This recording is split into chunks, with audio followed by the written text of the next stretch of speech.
Bueno, si Dios lo permite, el día de mañana comenzamos ¿con qué? Ayuno. 21 días de ayuno y oración aquí en la iglesia. Para algunos son días maravillosos, les encanta el ayuno, días de comunión, de búsqueda intensa del Señor, cercanía con el Señor, tiempos especiales de alabanza, de adoración en la casa. Para otros un tiempo difícil, de sufrimiento, de malestar, e inclusive algunos de motivo de enojo. Alguien me decía, mi mamá tiene una amiga, un joven, ¿no? Me decía, mi mamá tiene una amiga que también es cristiana y ellos nunca ayunan. Bueno, somos raros, somos bíblicos. ¿Qué va a hacer? Vuelvo a repetir esto para los que no lo han hecho todavía o son nuevos en el tema, que el ayuno no es algo obligatorio, es una práctica espiritual voluntaria donde nosotros ofrendamos de nuestro tiempo, de nuestra comida para buscar al Señor. Es un tiempo especial que los creyentes ofrendamos al Señor para enfocarnos más intensamente en el Señor y en nuestra relación con Él. En estos días nos vamos a abstener total o parcialmente de alguna comida del día y también de aquellas cosas o aquellas otras cosas que pueden distraer nuestra comunión con el Señor. O sea, que si alguien dice no voy a comer pero me voy a poner con los jueguitos, no tiene demasiado sentido. O ya que no como hoy me voy a mirar la serie de la película que tanto quise mirar. No, coma tranquilo. La idea es abstenernos de la comida o de una comida o de dos para buscar al Señor con mayor intensidad. Es más, los tiempos de ayuno y oración son hermosos y de eso vamos a hablar en esta mañana para hacerle frente a cuestiones espirituales con las que estamos batallando. Como por ejemplo, si alguien tiene algún vicio, alguna adicción, algo que sabe que lo tiene atrapado, este es un excelente tiempo para dar batalla y obtener una definitiva victoria sobre eso.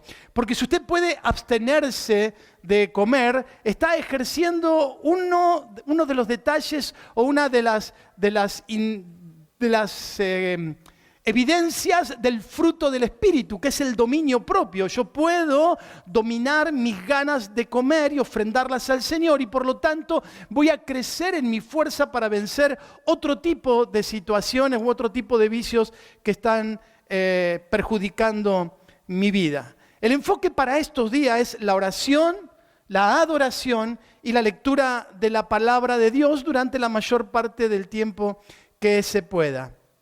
Según la capacidad, el deseo o el hábito que cada uno tenga, pueden abstenerse de cualquier comida, es decir, arrancando por el desayuno. Si no está acostumbrado a hacerlo, puede comenzar solamente no desayunando y aprovechando ese tiempito para lo que decíamos y saltar hasta el almuerzo. Otros pueden saltear el desayuno y el almuerzo y tal vez cortar el ayuno en la merienda, u otros pueden hacerlo durante todo el día y cortar el ayuno hasta la cena, hasta la noche. Quizás inclusive hay gente, yo lo sé que hay algunos que lo hacen, que los más acostumbrados pueden inclusive hasta animarse de hacer algunos días de ayuno, es decir, estar 2 o 3 días sin consumir alimento y poder dedicarse a esto. Pero cuidado, si no está acostumbrado a ayunar, no lo haga por largos periodos ni quiera hacer nada porque puede perjudicarle su salud. Vaya haciéndolo progresivamente. Si está medicado, tenga cuidado con la medicación, es decir, ingiera algo para poder tomar sus medicamentos, es decir, hágalo con sabiduría, progresivamente, comenzando de a poquito y tal vez al finalizar los 21 días pueda hacerlo por un tiempo más extendido. Los días de ayuno son hermosísimos. Tenemos testimonios en esta iglesia de las tremendas victorias que hemos tenido en los días de ayuno. Así que como pueblo de Dios, es decir, como iglesia, más allá de que algunos de nosotros tenemos el hábito de ayunar individualmente o familiarmente, en este caso lo haremos como iglesia, nos uniremos para orar y clamar por las familias, por los matrimonios, por los hijos, por el crecimiento espiritual, por las personas que todavía no conocen al Señor, por los seres queridos que viven lejos de Dios, oraremos por la iglesia, por los que sirven, por los que están creciendo en Dios, oraremos por el barrio, por la ciudad, es decir, por múltiples razones que ya le iremos enumerando. ¿De qué se trata? Cada noche nos vamos a juntar aquí de 8 a 9 a orar y clamar juntos. Cada noche lo vamos a hacer de manera diferente, no van a ser, o trataremos de que no sean reuniones monótonas, tendremos días donde solo estaremos orando todos juntos, otros días en los que haremos estaciones temáticas de oración, otros días saldremos a la calle a orar por el barrio, caminaremos las cuadras del barrio y oraremos por el barrio, otros días haremos otras cosas, es decir, trataremos de mantener una dinámica de oración durante todos estos días. Vuelvo a repetir, nadie está obligado a hacerlo, solo los que quieran y los que puedan hacerlo, entendiendo de qué se trata y para los propósitos que lo hacemos y que lo podamos hacer con gozo y alegría, aunque la pancita haga ruido, ¿no? Es un excelente tiempo para batallar espiritualmente por las vidas de las personas que amamos y por nuestras propias vidas. Y justamente durante los próximos 4 domingos, comenzando por este, hablaremos sobre esto. Sobre la confrontación y la lucha espiritual en el libro de los Hechos o los choques del poder de Dios con el de Satanás en el libro de los Hechos. ¿Amén? Bueno, vamos a darle oportunidad a los niños que pasen a la guardería, que están ahí esperando todos. Miren qué belleza, qué bonitos. Mientras usted busque Hechos capítulo 8 en su Biblia, si es que tiene Biblia, Hechos capítulo 8. Aunque venimos viendo en los capítulos anteriores, hemos llegado en nuestra serie de mensajes hasta el capítulo 5 del libro de los Hechos.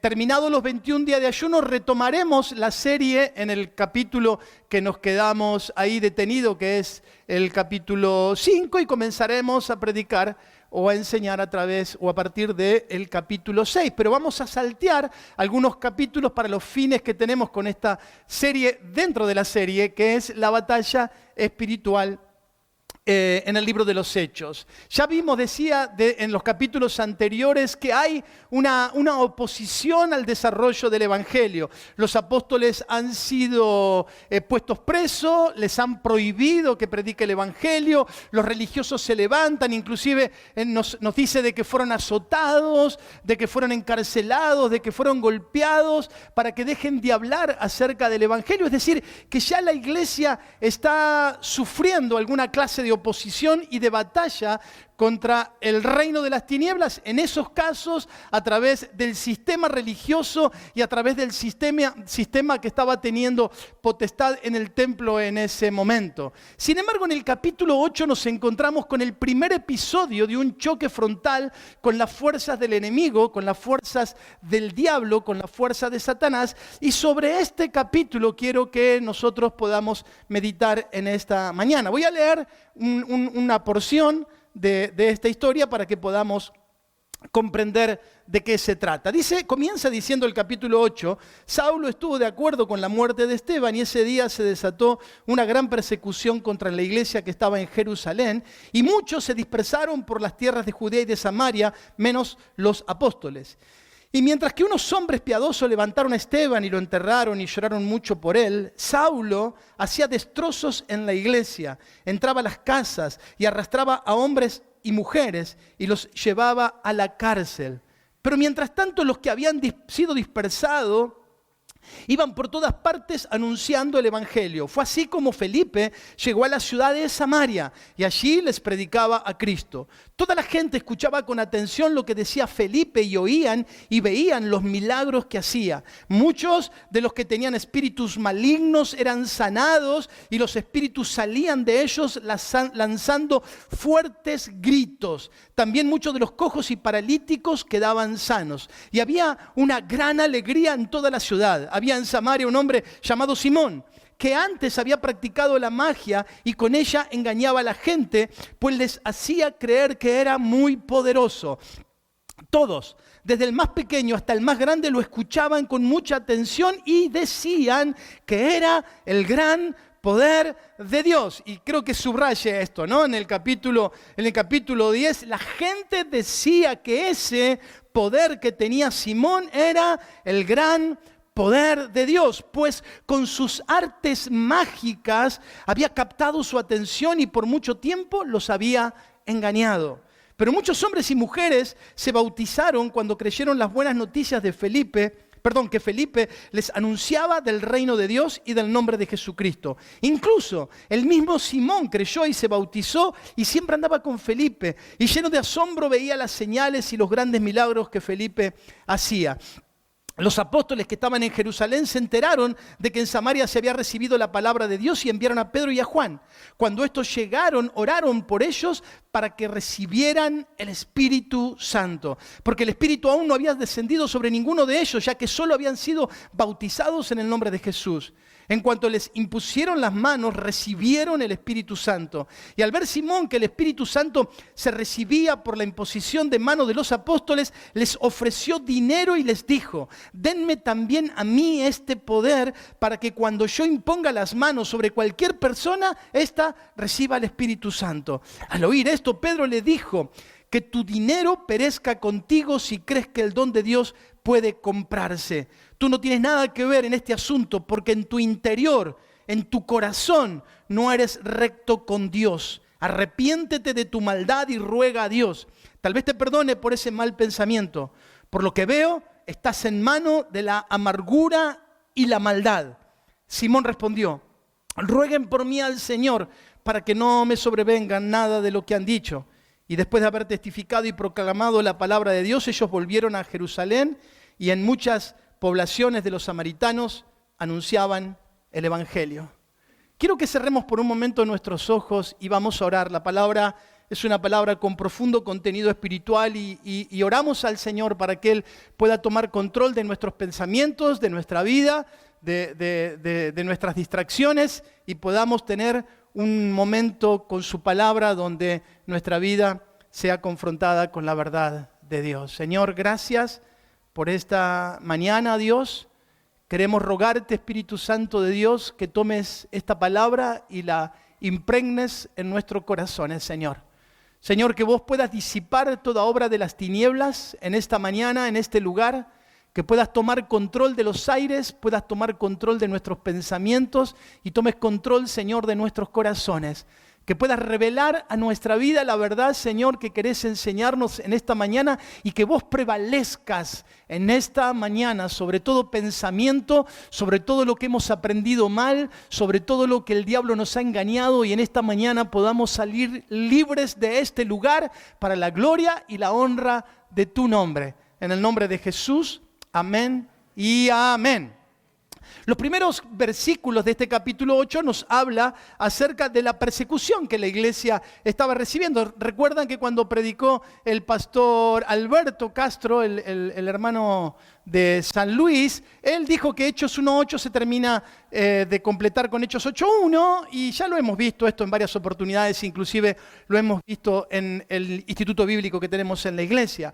8.1 es el comienzo de la persecución de la iglesia de Jerusalén. Ellos estaban tranquilos, estaban llevando una gran obra en la ciudad de Jerusalén y no se estaban moviendo y no estaban cumpliendo el llamado de 1.8 que era llevar el evangelio hasta lo último de la tierra. Así que se levanta una gran persecución tan fuerte que el capítulo anterior nos dice que Esteban muere por lapidación por causa de la agresividad y de la furia de los religiosos de ese tiempo, y el que encabezaba esta persecución en el contexto de este capítulo era un tal Saulo, que más tarde se convertiría en el gran apóstol Pablo. Él es el promotor de esta persecución. Pero aún a pesar de que había persecución, no podían callar la boca de los cristianos y los cristianos iban predicando el evangelio en cada lugar donde le tocaba estar. El capítulo 8, en el versículo 5, capítulo 8, versículo 5 al 8, nos va a decir que Felipe, uno de los que había sido elegido en el capítulo 6, no lo vimos todavía, como uno de los diáconos de la iglesia. Uno de los diáconos era un servidor, un simple servidor de mesas. Era alguien que servía la comida, alguien que estaba ahí, le pasaba el trapito. Bueno, este fue perseguido y fue llevado a la ciudad de Samaria, más o menos a una distancia de 60 kilómetros de la ciudad de Jerusalén. Fue llevado a ese lugar y en ese lugar comienza a predicar el evangelio. Samaria era una zona de Palestina donde sus habitantes mezclaban el judaísmo con diversas prácticas paganas, tanto filosóficas como espirituales. Aunque la distancia entre Samaria y Jerusalén no era muy grande, igual de todos modos el sincretismo religioso había sido una característica de este reino del norte de Israel desde casi el principio de su existencia. Dice el 6 de este capítulo que hemos leído, que la gente escuchaba atentamente y veía las señales que Felipe hacía mientras predicaba el evangelio. Al escuchar el evangelio, al escuchar la verdad, un refrigerio y una paz de Dios venía sobre sus corazones. Esto era algo diferente a lo que habían escuchado hasta ahora. Esto no tenía nada que ver con lo que habían escuchado. Una nueva palabra invadía sus mentes y un poder sobrenatural diferente estaban viendo. Me imagino las palabras de Felipe. Hermanos samaritanos, Dios los ama. No tienen que dar nada a cambio.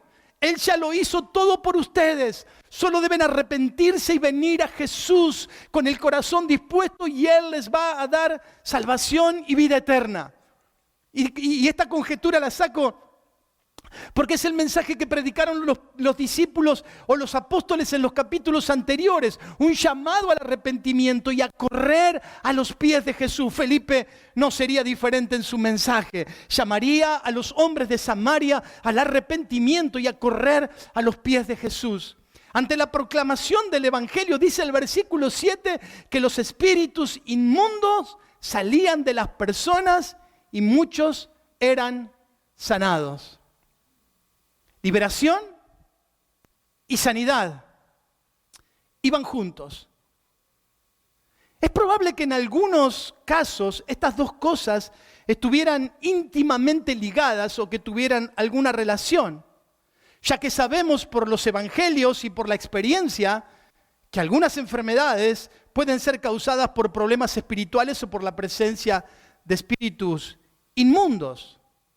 Lo que no debería de llamarnos la atención a esta altura de la lectura de este capítulo es que en un lugar donde había hechicería, donde había brujería, donde había adoración de imágenes, donde había un montón de cosas, hubiese tantas personas endemoniadas, porque dice que muchos endemoniados, muchos eran liberados. Y dice que cuando salían, daban gritos, gritaban, porque se resistían a la palabra que predicaba Felipe. Muchos, dice ahí en el versículo 7, que tenían espíritus malignos, eran sanados y salían dando gritos. Creo que estoy teniendo problemas con el micrófono, ¿puede ser? Si me alcanzas otro, me harías un gran favor. Dice el versículo 8 que la ciudad se estaba llenando de gran gozo.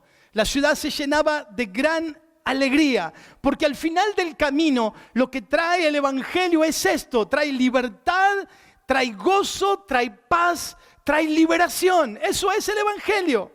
El evangelio es predicado triunfante en la ciudad donde había una gran presencia demoníaca, porque sea cual sea la realidad que estemos viviendo, ¿falta?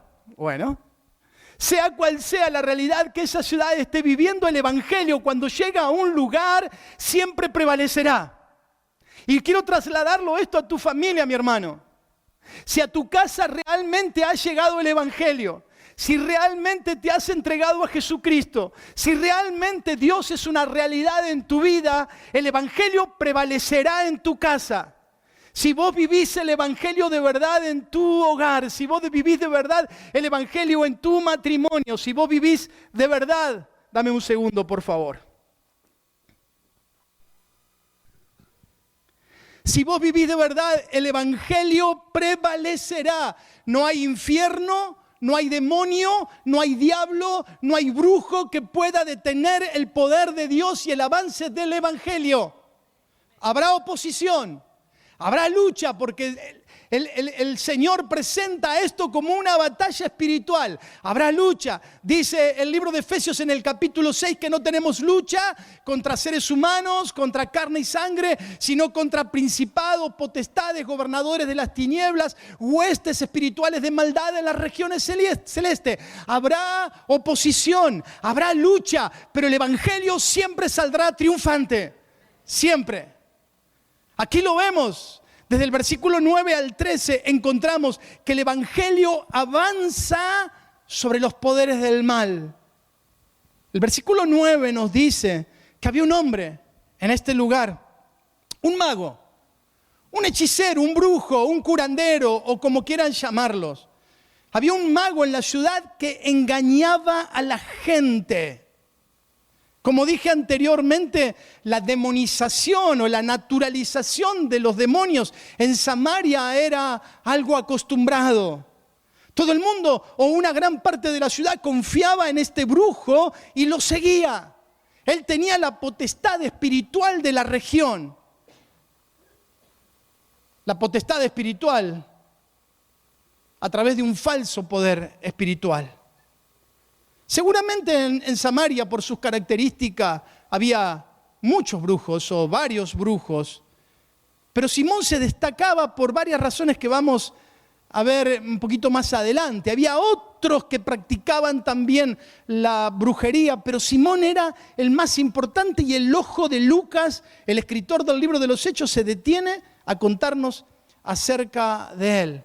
Porque dice que Simón ejercía la magia o el curanderismo o la brujería o cualquiera de estas prácticas y asombraba a la gente con señales mentirosas. A tal punto que todos le prestaban atención y dentro del contexto podríamos leer que inclusive la gente le tenía cierta clase de miedo.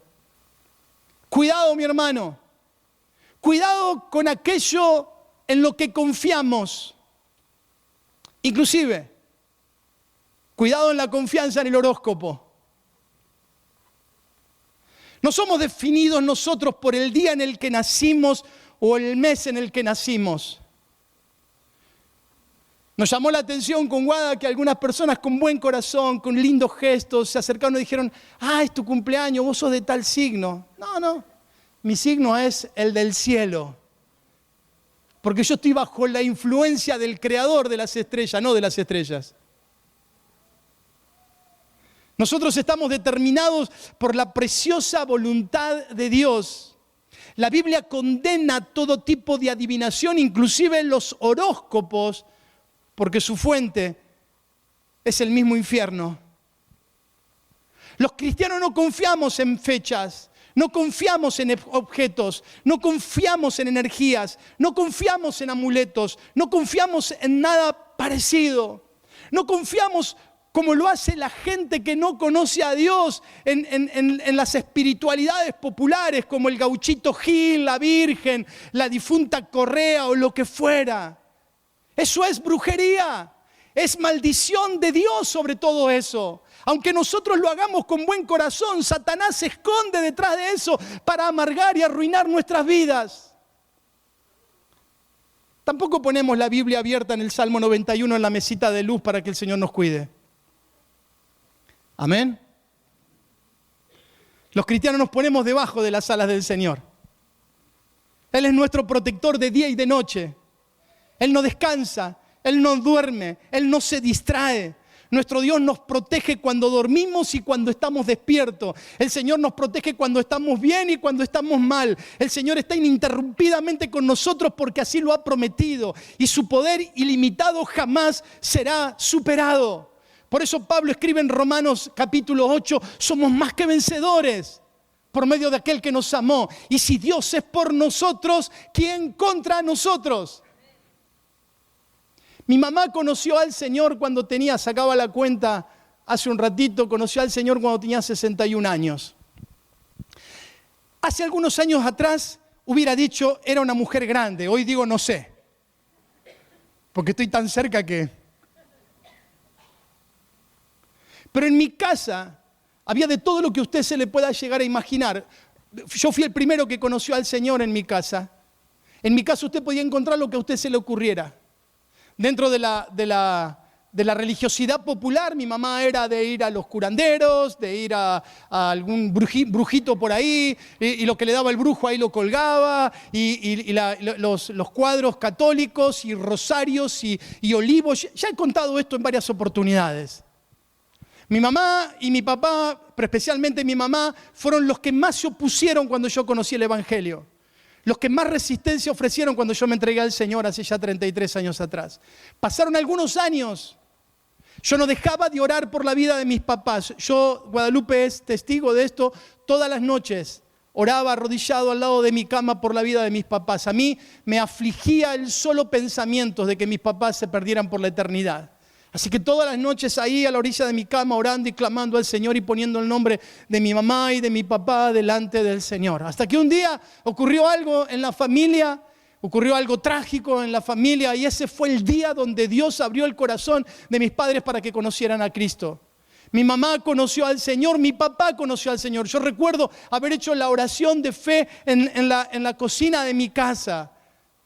Al poquito tiempo llegó un pastor amigo, porque nosotros estábamos en otra congregación que quedaba lejos de su casa, así que un pastor amigo que sigue siendo el pastor hasta el día de hoy. Llegó un pastor amigo y comenzó a discipularle y a enseñarle la verdad. Y mi mamá, creo yo que sin que nadie le dijera nada, el Espíritu Santo comenzó a inquietar su corazón y comenzó a preguntar, el sagrado corazón que tenemos en el porche de entrada de la casa, ¿está bien, pastor? Y el pastor dijo, no estaba bien, hermana. Estaba esperando que me lo preguntara. Y todas estas imágenes que tengo acá tampoco están bien. Y todos estos amuletos y todas estas cosas y los saumerios y todo esto tampoco está bien. ¿Y qué tengo que hacer? Yo que usted los tiraría. Así que mi mamá agarró una bolsa de residuos, creo que una bolsa de consorcio, ¿no? De esa. Pidió un contenedor y empezó a tirar y a tirar. Algunas cosas eran valiosas económicamente por el material del cual estaban hechas. Otras tenían valor afectivo. Fotos de difuntos. ¿Sí? Fotos de difuntos ahí, porque también los difuntos formaban parte de esa espiritualidad y de esa religiosidad diabólica, pidiéndole a los muertos que intervengan en el mundo de los vivos. Eso es lo más diabólico que hay. Así que agarró y comenzó a meter dentro de la bolsa todas las cosas que tenía. Mi mamá hoy tiene 91 años. Está hermosa. Así que si usted me mira a mí, sabe a quién salí. Con 91 años yo hablo con ella y charlamos y me cuenta y su pastor sigue siendo el mismo que tuvo hace 30 años, el de la bolsa de consorcio. Pero mi casa fue libre. Como es el Sagrado Corazón que había en el porche, hubo que sacarlo con masa y cortahierro porque estaba pegado en la pared, no era un cuadrito con un clavo, era de esas cosas que se hacían antes en los hogares. Pero mi casa fue libre, mis papás conocieron al Señor. Yo he contado esto en algún otro testimonio, pero como soy el pastor me tiene que escuchar siempre repetir lo mismo. Pero mi papá era alcohólico, mi papá fue alcohólico la mayoría de la vida que yo viví con él. El día que mi papá conoció a Jesucristo, inmediatamente mi papá abandonó el alcohol, la vida de mi papá fue transformada, la vida de mi mamá fue transformada, porque el poder de Dios llegó a mi casa y hubo una familia dispuesta a hacer el sacrificio, entre comillas, de sacar al diablo, de expulsar al diablo, diablo y todas las cosas que estaban vinculadas con el reino de la tiniebla y echarlas fuera en el nombre de Jesús.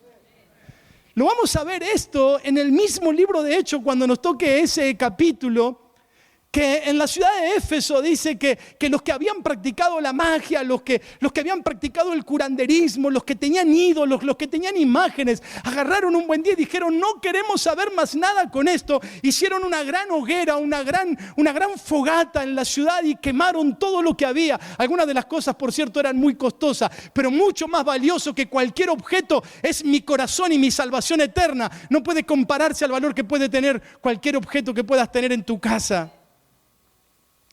Dice el texto bíblico en el versículo 9 que Simón se jactaba de ser un grande. Se jactaba de ser una persona que tenía cierta popularidad, una persona que era usada por Dios, una persona poderosa, un grande, dice el versículo 10. Y por eso la gente le prestaba atención, porque decía que era un portador del poder de Dios. Tristemente vivimos en una época donde se valora mucho más la popularidad, el carisma, la personalidad de los que hablan de cuestiones espirituales que la verdad. Donde a la gente le importa poco la integridad o el saber si es verdad lo que está diciendo o si es una mentira, mientras me haga sentir bien, y si en una de esas hay un milagro para mí, no hay problema. Este era de esos, de los que engañaba a la gente con artes mágicas, para que creyeran que lo que movía su mano era el gran poder de Dios. Vuelvo a decir esto y voy a dar algunos ejemplos bíblicos. Satanás tiene poder para producir milagros engañosos y llamarlos el gran poder de Dios con el propósito de engañar a la gente. La palabra de Dios nos advierte al respecto. Dice que cuando Moisés fue frente a Faraón y convirtió su vara en serpiente, dice que los hechiceros de Faraón hicieron lo mismo delante de él. Bueno, después nos dice el texto que la serpiente de Moisés se comió las de Faraón, pero pudieron hacer el mismo pase mágico, podríamos decirnos. Jesús, hablando de los últimos tiempos, en Mateo capítulo 24, dice que vendrán falsos cristos y falsos profetas que harán grandes señales y prodigios. Segunda de Tesalonicenses capítulo 2, versículos de 9 al 13, nos dice que el anticristo o aquel que viene a oponerse al evangelio viene con señales milagrosas. Así que los milagros y las señales no son garantía de que Dios esté detrás, mi hermano. Cuando usted mira a alguien y dice Dios debe estar detrás de él porque hace milagros, no mire lo que hace, sino lo que dice. Si está utilizando la fuente de poder de Dios o está usando la fuente engañosas del mismo infierno. Sin duda esta historia nos presenta un choque de poderes, un antagonismo espiritual. Simón invocando poderes ocultos que traían sobre las personas alguna clase de solución milagrosa, pero las personas al final del camino quedaban poseídas por demonios. Y lo dice el mismo capítulo que hemos leído. Pero Felipe, por medio de la gracia y el poder de Dios, hacía también milagros y señales, pero en vez de esclavizar a las personas, traía libertad y sanidad sobre ellas. Me van a escuchar miles de veces decir lo mismo. Satanás puede imitar muchos milagros, muchas señales, inclusive hacer algún tipo de señales milagrosas en los cuerpos, pero no es gratis lo que él hace. El reino de las tinieblas, los demonios y las potestades caerán indefectiblemente sobre aquellos que ponen su confianza en poderes ocultos. No hay manera de escapar. Satanás siempre pasa factura. Siempre pasa factura. Dice que las personas le prestaban atención porque los engañaba con sus artes mágicas. Él tenía el protagonismo espiritual de la región de Samaria. Pero a ese lugar, por causa de la persecución, llegó un simple hermano, un servidor de mesas, un diácono.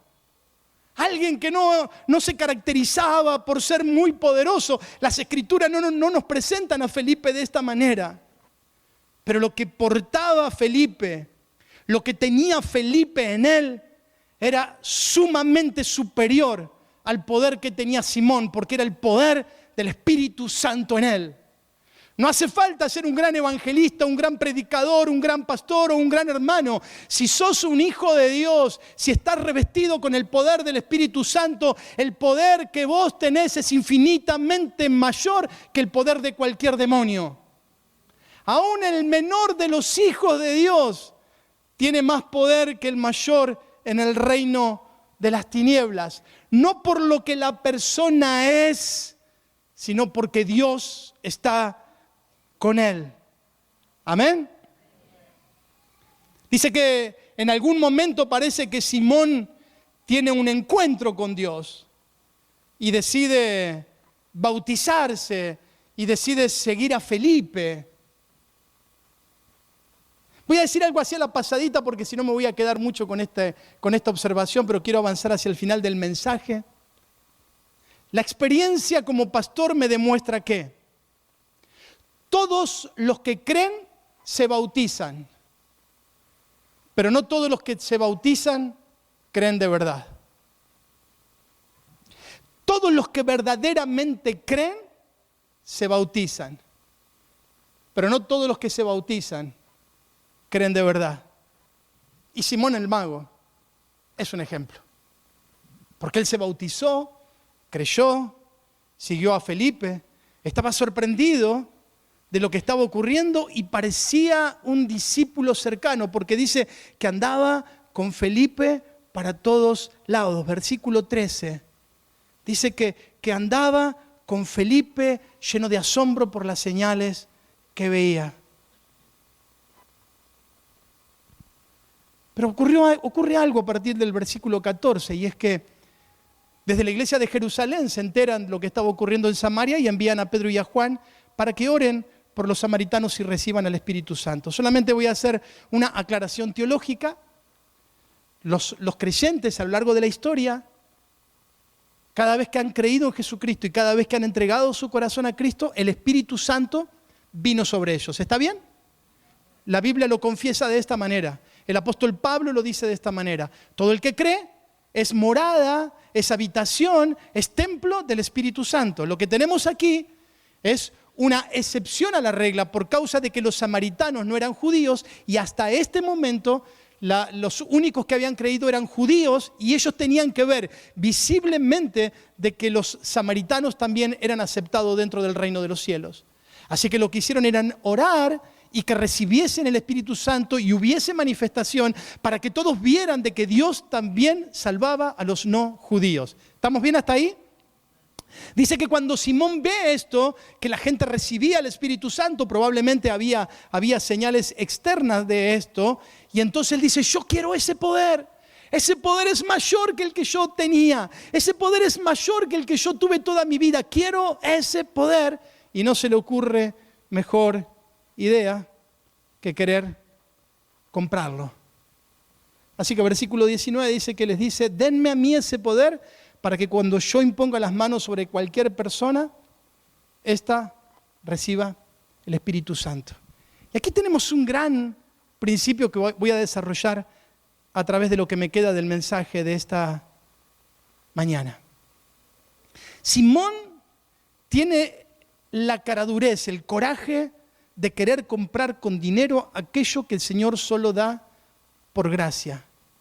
La envidia del corazón de Simón a ver que él había perdido la atención, de que la gente ya no lo seguía, de que él ya no era el centro espiritual de Samaria, lo lleva a sacar a luz lo que había verdaderamente en su corazón. Él no quería seguir a Cristo, él quería el poder que los apóstoles tenían. Él no estaba maravillado por la obra de la cruz. Él no estaba maravillado por la obra de Jesús. Él estaba maravillado por las señales y los prodigios que veía con sus propios ojos hacer por mano de Felipe y después por mano de Pedro y de Juan. Algunas cosas interesantes que quiero mencionarle y las voy a volver a repetir al final del mensaje. Dios no puede ser sobornado, mi hermano, porque nada le debe al Señor o le debemos al Señor. El Señor no le debe nada a nadie y por lo tanto no puede ser sobornado. Quien quiere vender aquello que Dios da por gracia es simplemente un estafador. Los creyentes damos a Dios por gratitud, por adoración, por obediencia, en reconocimiento de su amor, pero jamás damos al Señor para comprar su favor. No podemos manipular a Dios ni comprar sus favores como si Dios fuera un recurso que cotiza en el mercado. Dios es insobornable. El poder de Dios y la manifestación de sus milagros son hechos exclusivamente por la gracia de Dios y para la gloria de su nombre. Jamás son dados para satisfacer nuestro egoísmo o nuestros deseos personales. Simón ve los milagros, ve las liberaciones, ve el poder del Espíritu Santo, un nuevo y mayor poder para sus fines perversos, porque en su corazón todavía quería seguir siendo famoso. Simón no quiere a Dios. Simón quiere recuperar su fama, quiere recuperar su importancia. Por eso es que Pedro lo reprende y le dice que tu dinero perezca contigo. Así dice en el versículo 20. Si crees que podés comprar lo que solamente Dios da por gracia, que tu dinero perezca contigo. Tristemente en algunas iglesias se enseñan que las personas deben llevar ofrendas al altar para que, mientras el pastor está predicando, para que la palabra que el pastor dijo se cumpla en su vida. Esto es una blasfemia. Dios cumple su palabra no porque yo le dé dinero. Dios cumple su palabra porque Dios es fiel. Y porque si Él lo prometió, Él lo va a cumplir. Dios no necesita mi dinero. Dios no necesita tu ofrenda y tu diezmo. ¿Vos lo sabías? Dios no lo necesita. Si un día no querés ponerlo o no lo querés poner, es un problema tuyo. Dios no necesita mi dinero y tu dinero. Dios es todopoderoso, dueño del oro y de la plata. No puede ser comprado por dinero. En estas iglesias le llaman pacte con la palabra, ofrenda en el altar y qué sé yo cuántas maneras más. Pero no deja de ser un error. Dios no responde una oración por dinero. Dios no necesita que nosotros le demos a Él para después prosperarnos. Dios quiere que confiemos en Él con todo nuestro corazón, aun cuando no comprendamos lo que Él está haciendo. Amén. El fin por el cual Simón quiere comprar el don de Dios no era la compasión por la gente, no era la gloria de Dios, sino que veía en el don del Espíritu Santo una posibilidad nueva de perpetuar su influencia y poder seguir siendo lo que había sido hasta ese momento. Por eso Pedro le dice, estás lleno de profunda envidia y el pecado aún te mantiene cautivo. O como lo dice la Biblia de las Américas, estás en una cadena de iniquidad. O como lo dice Reina Valera, estás en una prisión de maldad. Se había bautizado, aparentemente había creído, caminaba con Felipe, pero su corazón estaba todavía perverso. Por eso Simón pide que oren por él para ser librado de este mal. Oren por mí para que no me sobrevenga aquello que han dicho. Las palabras finales de Simón son confusas y debemos tener cuidados al hacer juicios sobre ellos. Parece que más que expresar arrepentimiento, expresan temor, tiene miedo a las consecuencias y no al mal que ha provocado. Por eso pide a los apóstoles que hagan aquello que él debía hacer, orar a Dios pidiendo perdón.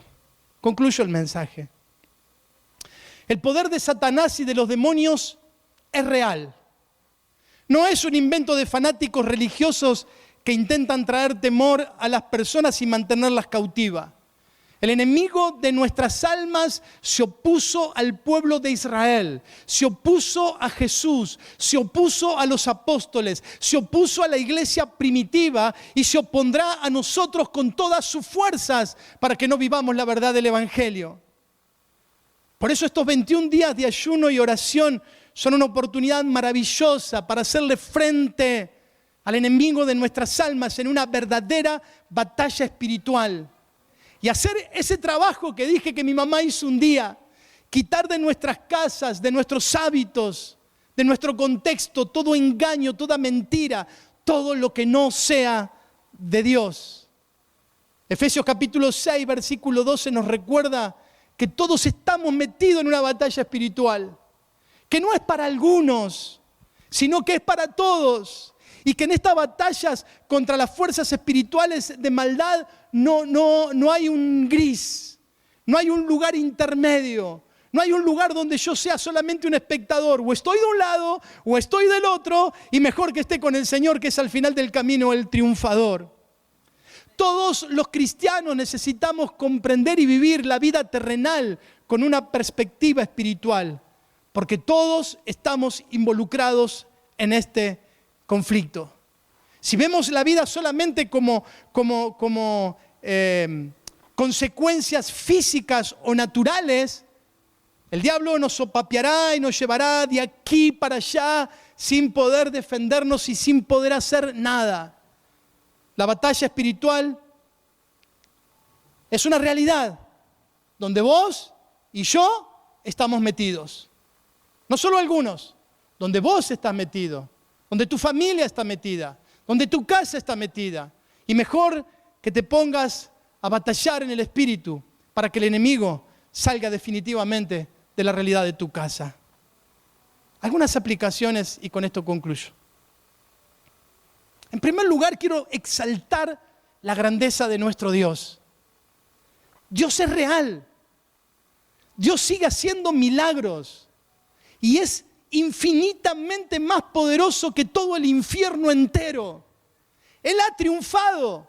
Su victoria es nuestra victoria. Él nos ha delegado poder y autoridad. Un simple diácono como Felipe fue suficiente para trastornar espiritualmente toda la región de Samaria. Un hombre o una mujer de Dios en un hogar es suficiente para trastornar la realidad espiritual de toda la casa. No bajes los brazos. Dios está con vos, Dios está con tu vida. No bajes los brazos por más que haya oposición. Seguí adelante porque estás del lado correcto. Dios está con vos y nadie podrá contra vos si seguís en las manos del Señor. Segundo, el diablo es tan mentiroso que presenta tantas variantes. Porque él lo que quiere es que desenfoquemos nuestra atención de Dios. Y nos dice, esto funciona, y esto funciona, y esto funciona, y esto otro funciona. No importa si le decís que no a algo, mientras te enganches con otra cosa, lo que él desea es desenfocarnos del Señor.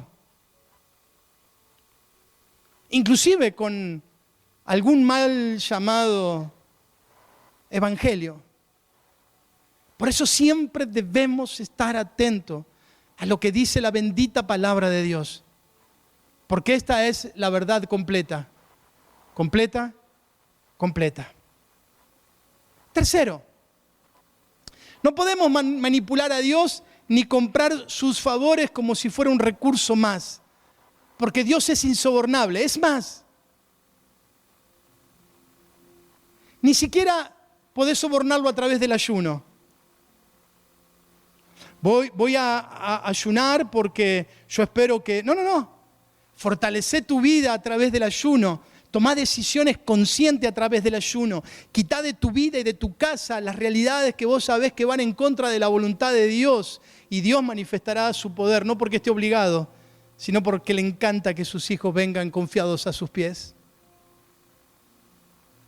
Tercero, el poder de Dios y la manifestación de sus milagros siempre son hechos para la gloria del nombre de Dios y sus propósitos eternos, nunca para la gloria de los hombres. Jamás son dados para satisfacer el egoísmo, los deseos personales o defender la popularidad de algún predicador por ahí. Siempre son dados para manifestar su gracia, su amor, su misericordia sobre su pueblo. Cuarto, quinto.